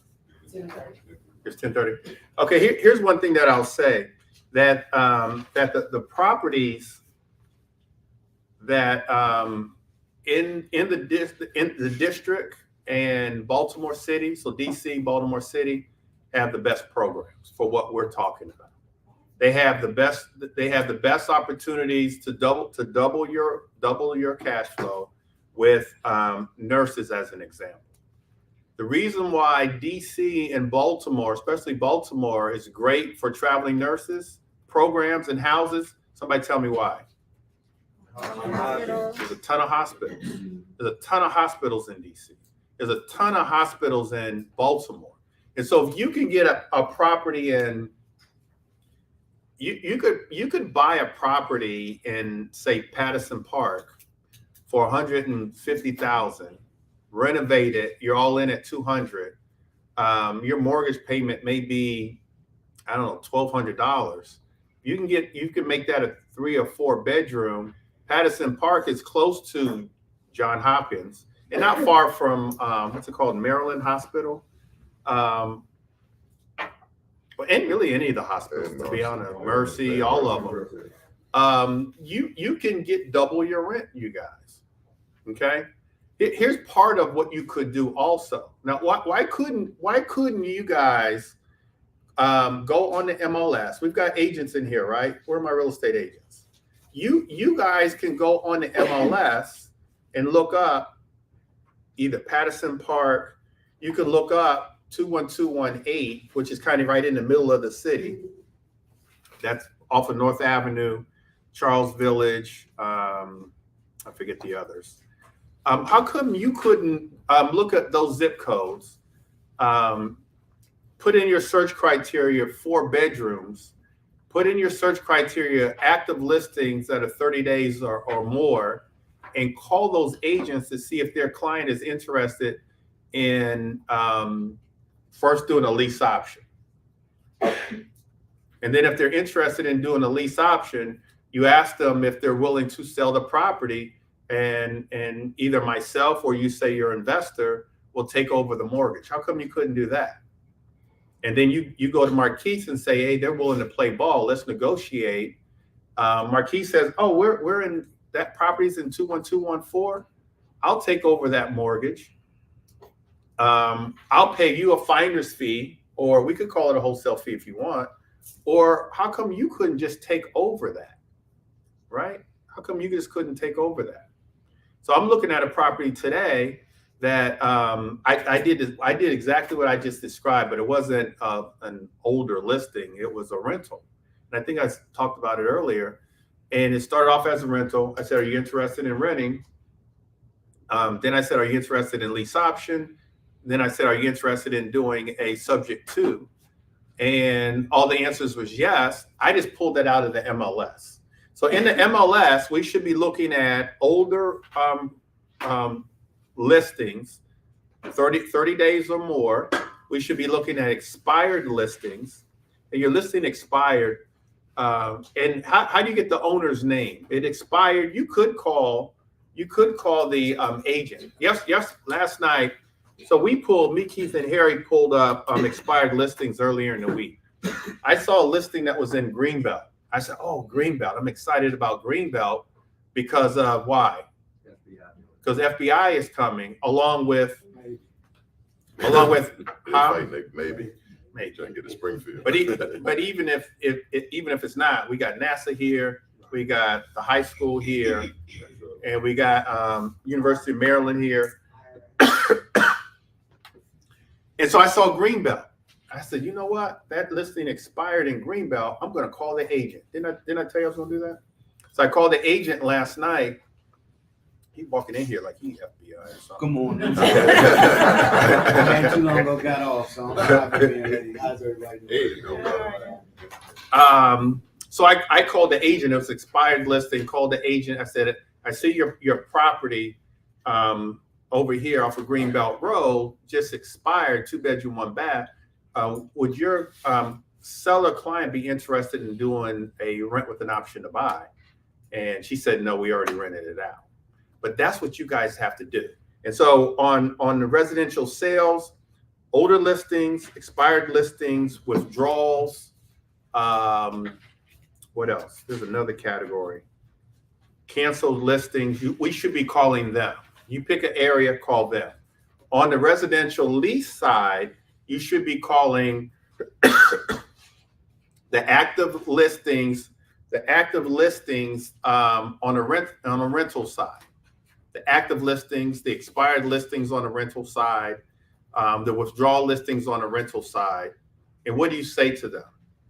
You say on the rental side, come up here, take a picture this way. On the rental side, you say, I've been calling this neighborhood. I've got a colleague that wants to live up in Upper Northwest, American University Park, Spring Valley.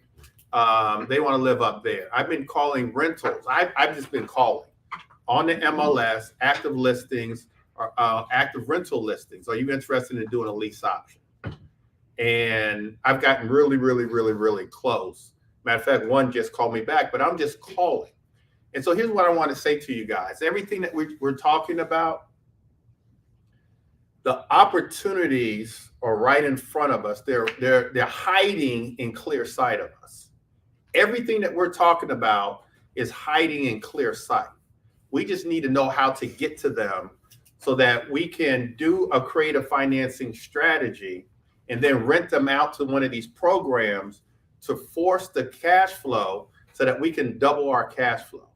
Like, I'm excited about seeing this property today in Baltimore because I have the opportunity, and it may not work out, but I have the opportunity of acquiring this property with like little to no money down. I'm going to do a hybrid.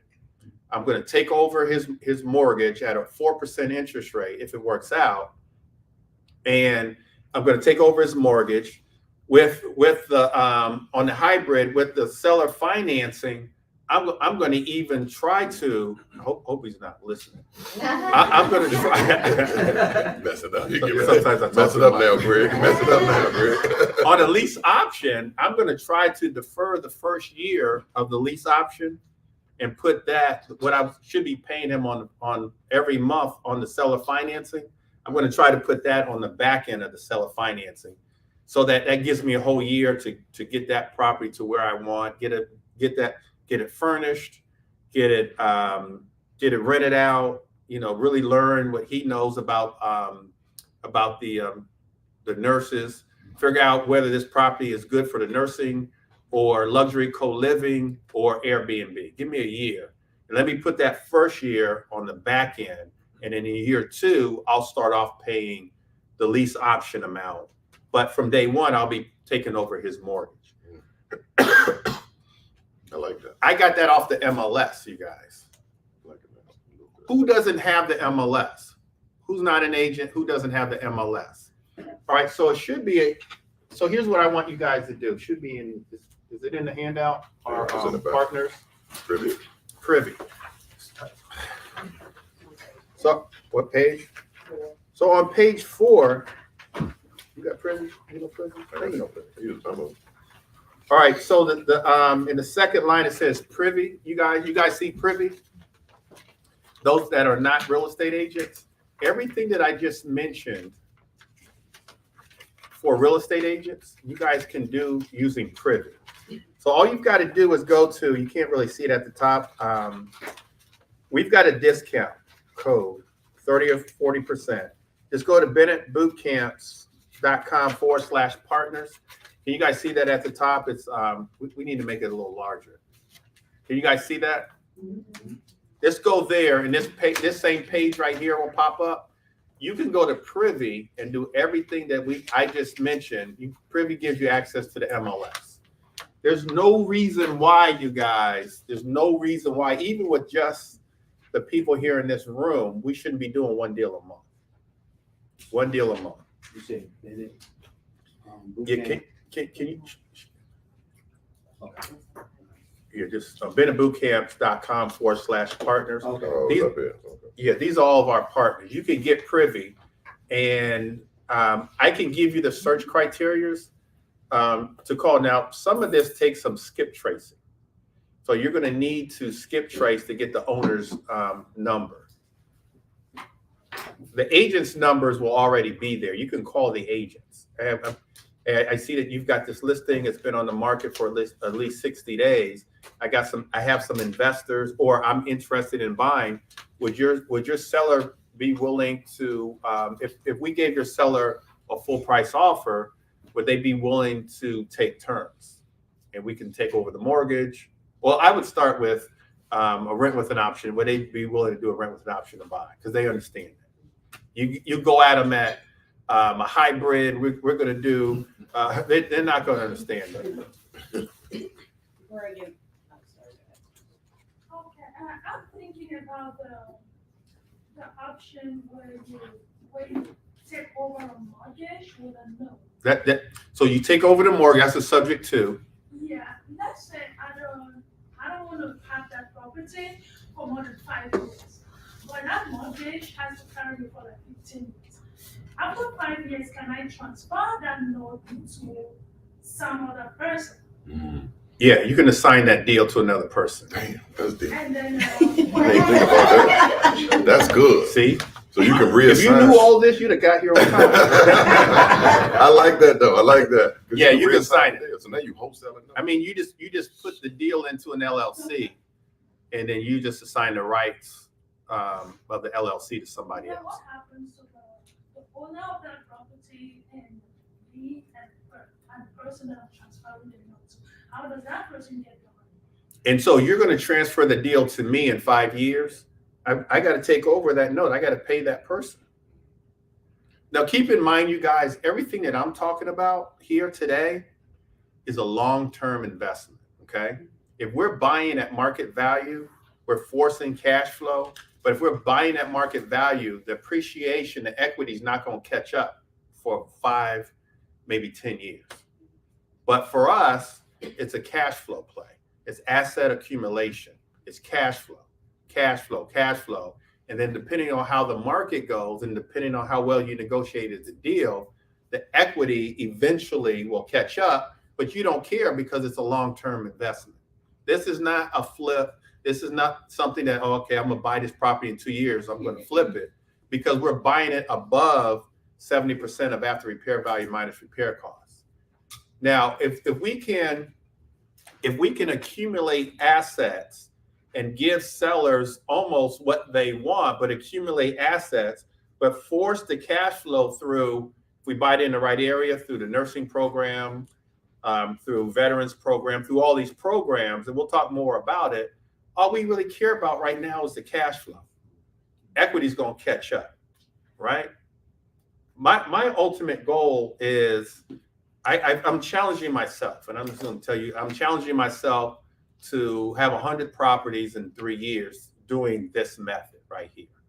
Creative financing, buying with little to no money down, not showing any credit, mastering these programs over a period of time. I'm going to get the appreciation. Somebody put in their calculator, so I don't have mine. Put 100 properties times, let's say that all of my properties will be worth at least 500,000. So 100 times 500,000 is what? 50 million. Is 50 million, right? Times 6%. 3 million. So if I have 100 properties, and even if I'm not over leveraged, but I've got a lot mortgages on them, and I'm just getting, 6% appreciation on those 100 properties, I'm making $3 million a year in equity. You guys with me? My properties are going up 6%, and I'm being conservative, 6%, but it's about accumulating a lot of assets, a lot of properties. And then once you have a lot of properties, now you're looking at your equity. And in this scenario, it's $6 million? $3 million just by owning the properties. And you're still getting that cash flow. Now, here's one other thing I want to tell you guys, that with this strategy, the opportunities are a lot. You have a lot more opportunities than we would otherwise as investors. So let's just say, as an investor, we got to talk to 100 people to get one deal. With this strategy, we cut that in half, which means every deal, you guys, every person we talk to, the seller has to be a willing participant. Everyone's not going to be a willing participant, okay? And so with this strategy, we still have to talk to people. I made a few phone calls, and I got one yesterday. I didn't make a lot, maybe 10. And I got one that, hopefully, cross my fingers, works out. We've talked, and hopefully it works out. It might not. But it does increase the number. With this change of mindset, change of strategy, you'll get more opportunity.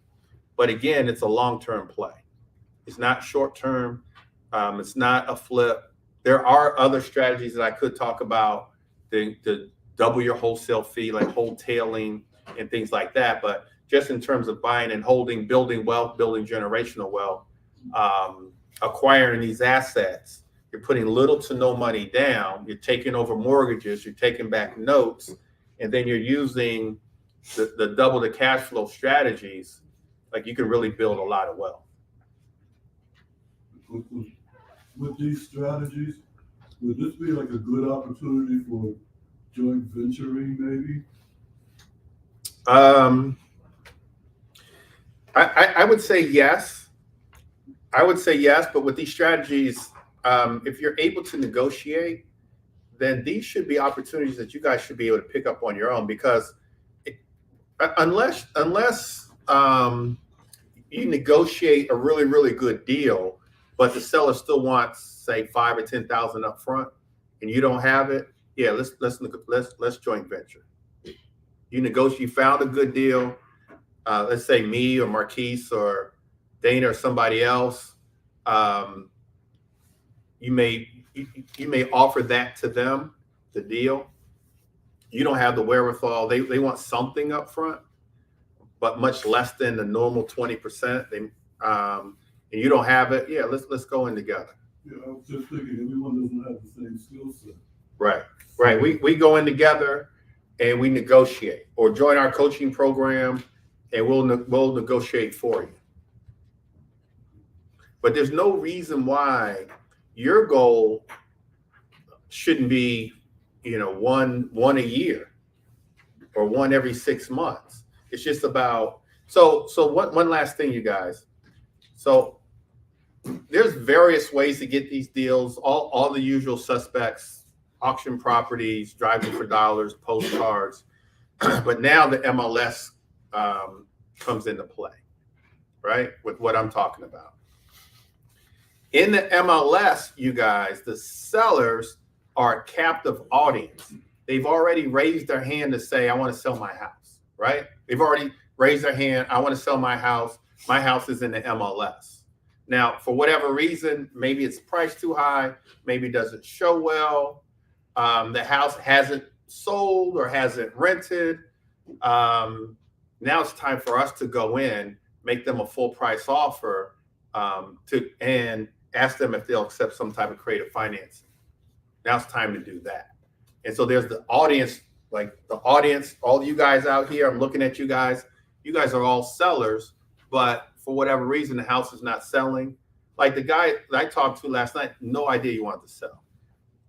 I found it with houses for rent, but the more I talked to him, the more he was like, yeah, I'll sell. And so that's where you guys have. And so I don't want your excuse to be, I don't have the money. My credit is all jacked up. I don't have the skill set to negotiate. There's no excuse, you guys. All you've got to do, go to Privy, go to the MLS, join our coaching program, do whatever it takes. Let's get some properties. Let me add this real quick.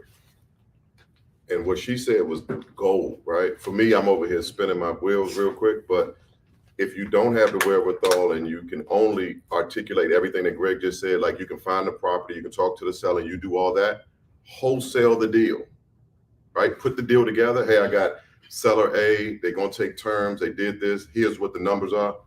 I need $10,000 for that deal.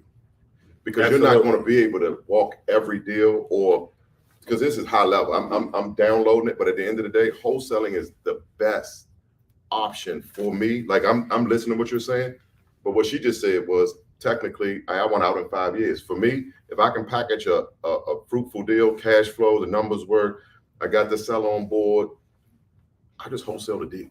Just give me $10,000. I'll get out the way right now. It's already set for you, right? Because everybody can't manage property, get tenants, furnish the property, like all that's next level. But if you can hone in on one skill and say, hey, I know how to find deals. I know how to put the deal together, Greg. I know how to do all the subject to it's done for you, right? But give me $10,000 for that real quick. I'll get out the way. Or give me a $10,000 referral fee. After I'll bring it to you, they say, yeah, I want to play ball. You negotiate, hey, Greg, they want to play ball. We get them on the phone and negotiate a deal. You just made yourself $10,000. Or $10,000 and give me $500 of that profit you make every month for 2 years. I don't know, whatever. But you're going too far. But the point I'm trying to make is that you don't have to do everything. This is where wholesaling worked for me, because everybody, like you said, everybody might not have the wherewithal, right? But some people might have more time than money, and they can just make the call. Like, don't have a problem calling. Me, I don't have the patience to call. I don't want to call. I don't want to do that. But I know how to get in the middle of something and make it work for me, right? Or get in the middle and catch your ball and get it to the goal line. So you got to find out your gift and curse and whatever your strength is, and then put a fee to it. So because all investors want are deals. That makes sense. But one last thing before I get to Dana. So everything he said is right and true, and you should be doing that. But your goal needs to be at some point in 2024, ownership. You got to own at least one of them. Yeah. Just get the money though. You just get the finder's fees, the referral fees, the wholesale fees, and own one of them. Yeah. I mean, I'll help you. I'll help you put together the deal for you to own at least one of them. Okay, and it doesn't have nothing to do with your credit. We're not showing credit with this, you guys. We're providing a need. When I negotiate, first thing I say to them is, what do you need? What do you need out of it? And most of the times they like, I just need You love relief. it, though. You love it. Yeah, I love it. And but you got to ask the seller, what do you need? Like because they're giving me terms, so I already got what I need. Like I was negotiating with a guy earlier this week. He said, "Well, what do you need?" I was asking him what he needs. He said, "Well, what do you need?" I said, "I don't need nothing. Your interest rate is 2.6%. I'm good. Let me give you what you need, because I want your interest rate. That's what I want. I can't go out and get a 2.6 interest rate right now. You guys with me?" So I said, "What do you need?" He told me what he needed. I said, "I'll give it to you, but we're gonna do some terms on what you want." He wanted 100 grand. I said, "Okay, I'll give you the 100 grand, but I'll give it to you over like a 2-year period. Like we negotiate the negotiation, and everything's up for negotiation." So, Greg, so for that investor that we have that doesn't have a house, they're a first-time home buyer, are they able to use creative financing in what you're saying to get that property? So that's a great question. If they don't have it, so these are opportunities for us to control properties. Now, once we control the property, it's up to us we want to live in the property, we can live in the property. If we want to use it as an investor property, there's a community in Ocean City that I've got an alert on the MLS that any type of activity in that community, I get an email. And so I'm waiting probably this time next year to negotiate a deal with one of the sellers so that I can hold the property for a rental property in Ocean City, because I don't want to use financing. I want to use creative financing. And so I want to get something that's just expired or it's been on the market for 90 days. And so I want to hold that property. So if you want to buy one of these properties and hold it yourself, you negotiate with the seller and you can pay that note, then absolutely. Absolutely. Speaking of properties, I have two. Talk to me. One of them in your favorite neighborhood of Deanwood. Okay. All right, it's a huge standalone. It has adjacent lot. They're asking $575 for it. 3 levels, 7 bedroom, 4 bathroom, 3,000 square feet. It currently has a daycare. Okay. Daycare. So here's my question to you. You may or may not know the answers. So you guys write down these questions. What's the current mortgage balance? Do you know? I believe about $2,800. No. So that's the mortgage payment, right? Balance, high to lose, about $390. So the mortgage balance is $390, and the mortgage payment is what? About $2,800, I believe. $2,800. So we got the mortgage balance, you guys, and we have the mortgage payment. My next question is, do you know what the interest rate is on the $390?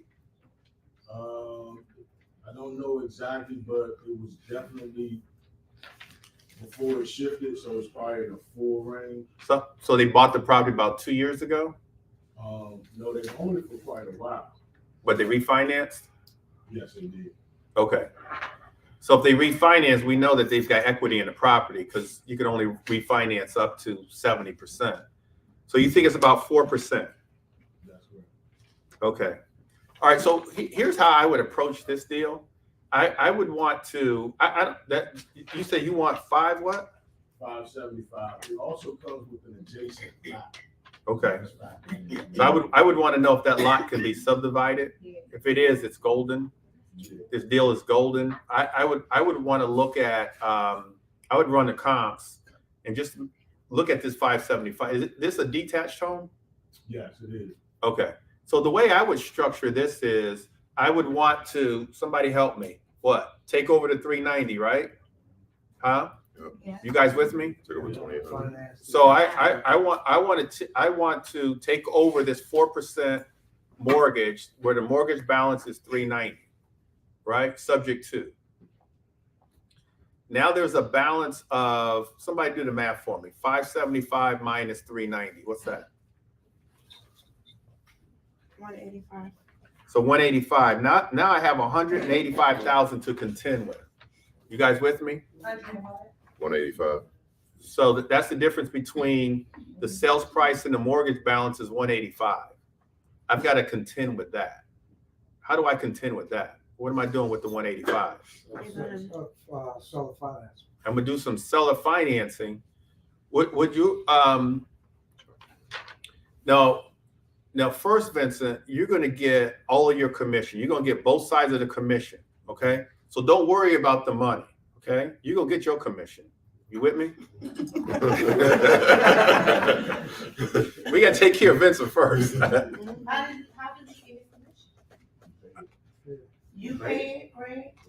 Either I pay it or depending on what I can negotiate with the seller. Sometimes I'll give the seller enough money that they can pay his commission. What, upfront?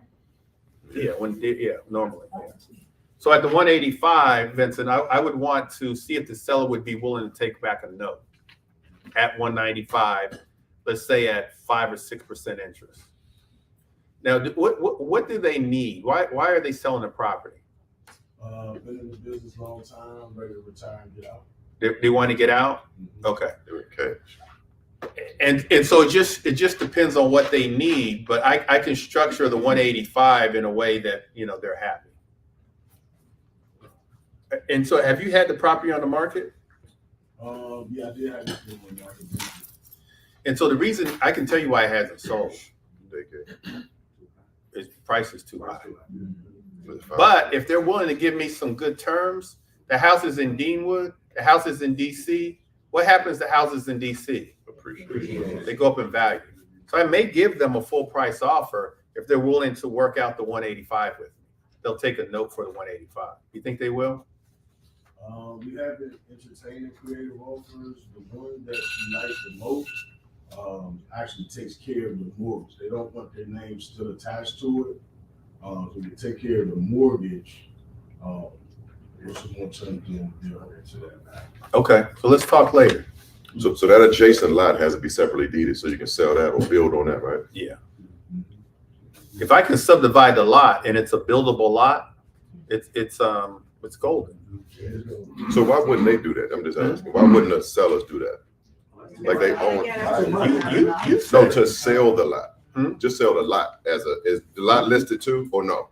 The lot is included with the property. So it's not separately deeded. It is separately deeded. They own the. No, it's already sold separately deeded. Got So it. they're selling it together. That's You said it. You said it earlier. Sometimes they don't want to go through the Do all property the process, management. They don't want to go through this. They don't want to go through that. So let's talk. So if we can work out the 185, then we're good. I have a question. How do you know what mortgage can be assumed or you can take over, because now all mortgages, even with No, so we're not talking about assumable mortgages.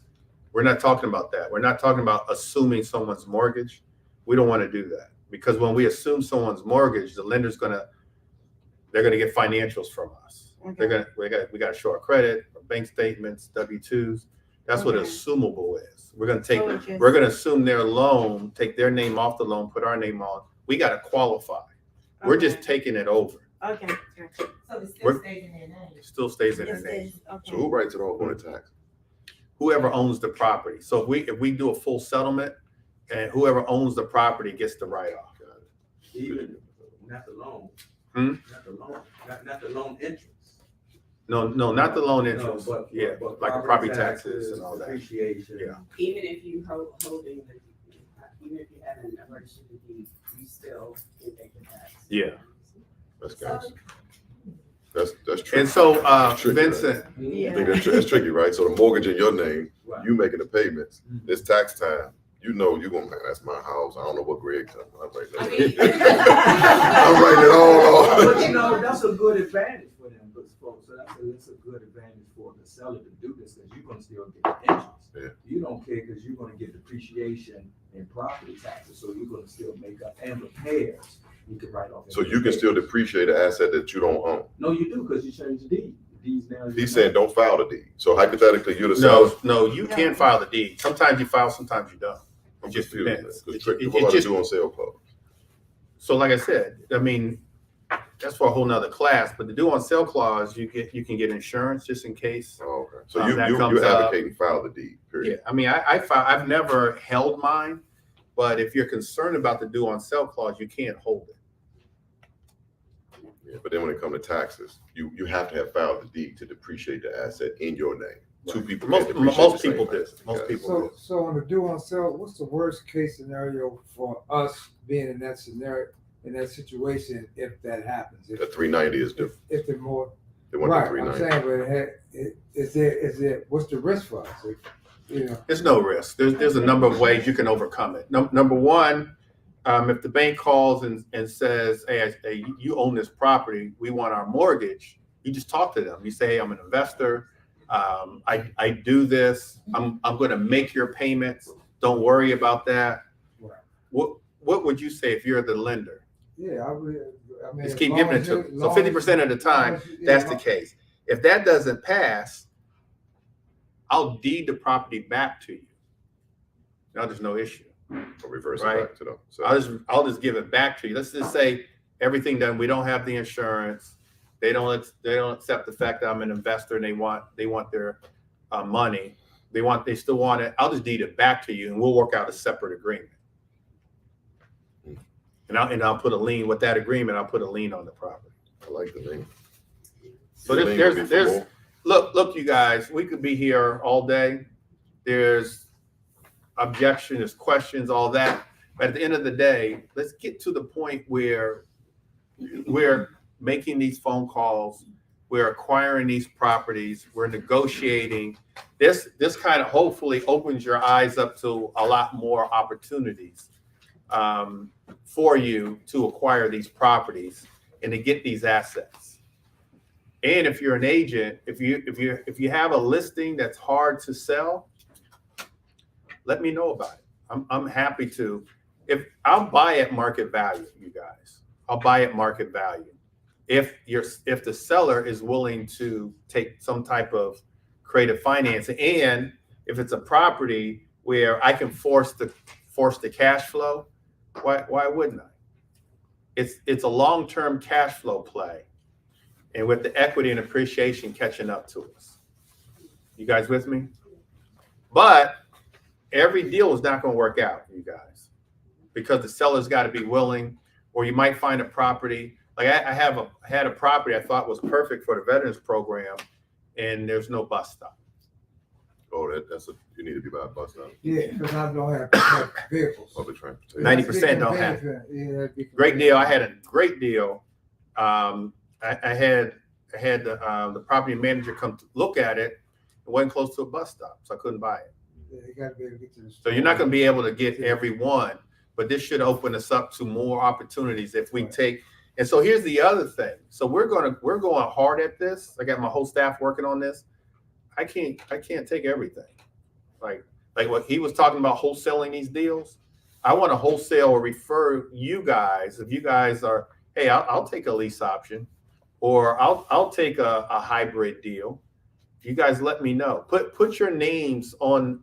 So we have the papers out there, right? Yeah. You guys are looking for deals.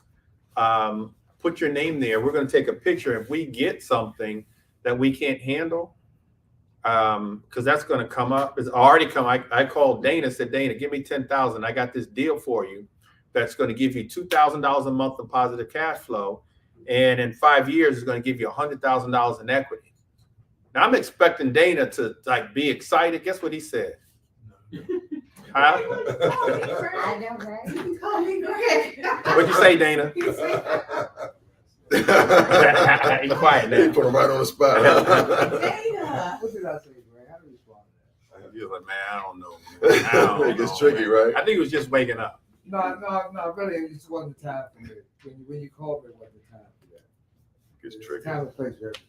So Tamika, everybody else there's one of them that says I'm looking for deals or something like that. So whether you have a current deal or you're looking for deals, if you're a private lender, wholesale or cash, we will send you guys these opportunities because we're going hard at them. This is for coaches too. So No, it's anybody, whoever. Okay, anybody. got it. Now, if you want us to help you, really teach you what I just talked about, Keith, why don't you stand up? Keith heads our coaching program. And so if you really want to hone into what I'm talking about, the creative financing, we do have a coaching program. First off, let's give these guys a big round of applause. And then something else too, I want to say, fill out your surveys. We want to always learn what content you're looking for. Also, we're giving out A gift card. A gift card, provided you fill this out. Okay. But we do have a coaching program, and so I think on one of the pages, you'll see a flyer on page 3. Give me a call or go to my website and let's sit down and talk. Sit down and let's talk about the goals that you may have in the new year, or where are you now, where you're trying to be. You want to make sure that you have some goals, and we're giving the information. Greg mentioned a little word in what he was describing that's so big, and that's mastery. So it's one thing to do these activities, but we got to master them. We got to master how we're going to talk to people, what script should we be using, and on and on and on. So I'd love to sit down and talk to you guys, and we'll schedule some time, go to my calendar, and let's talk. Let's get going. Let's go. There's no reason why you guys shouldn't be buying properties. Everyone in here, because you'll say, well, I don't have the credit. You don't need any credit, you guys. I don't have the cash. Well, you'll get cash. Let's do some deals, and you'll get the cash. But a lot of the deals, we're putting up very, very little money. And then those of you who want multifamily, a couple of you guys, the name of the game in multifamily is creative financing. Like we took our coaching students out, was it last month, and looked at like 4 multifamily. Tamika's was one. And all the sellers will take creative finance. Did you ever sell that one, Tamika? Anacostia. So hers was in Anacostia. And so hopefully he'll take creative finance, but they had, was it one of the units was an Airbnb? Yeah. The one is a 4-unit building, one was an Airbnb. Already renovated and everything. Nice. Furnished, everything. DC just tricked. All right, any questions, you guys? Any questions for Marquise? Marquise likes, what was it, 212 14 1334. Go on to MLS. What is it then? 212 14 13 39 and 34. 39 is the county, Parkville, Baltimore, right? But I like all those zip codes. Yeah, everything's 212 14 13 39 and 34. You find him a 4-bedroom off the MLS that they're willing to take some type of terms, he'll buy it. You'll get a referral fee if you don't want it. 202 498 7222. 202 498 7222. And anything else, I'll tell you. Right? Hilda likes Greenbelt. Hilda, stand up, Hilda. So 20770, Hilda will take. Condos, townhouses. Hilda. Babatunde, what you like, Babatunde? How? Okay. Baba likes everything. All right, anything else, you guys? And so you guys make sure that you put your names and what you're interested in on the page outside. I mean, where the coffee and donuts. Where the coffee and donuts are, and then let's take pictures of that so that you guys know who's looking for what, who's the cash buyers, who's the wholesalers, who's the private lenders, that kind of thing. Okay, you guys learn a lot. You guys fired up, ready to go? Let's go.